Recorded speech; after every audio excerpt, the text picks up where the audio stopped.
निया बनाया गया, उस पर पाकिस्तान के ख़िलाफ़ गम गुस्सा बहुत ज़्यादा है और हर एक इंडियन समझते कि ये पाकिस्तान ने किया है। यहाँ तक कि कश्मीर में भी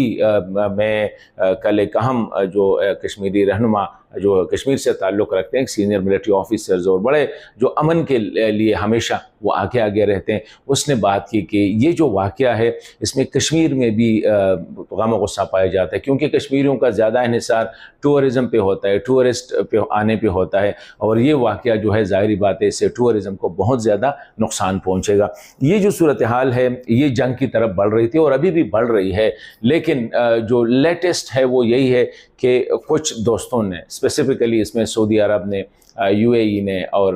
कुछ दीगर ममालिक ने स्टेप इन किया है ताकि फर्दर अवॉइड ना हो सकता है कुछ एक छोटा सा कहीं पे जो सर्जिकल स्ट्राइक्स वगैरह वो उसको हम रूल आउट नहीं कर सकते, लेकिन वो जो जंग का जो था वो ख़त्म हो गया है।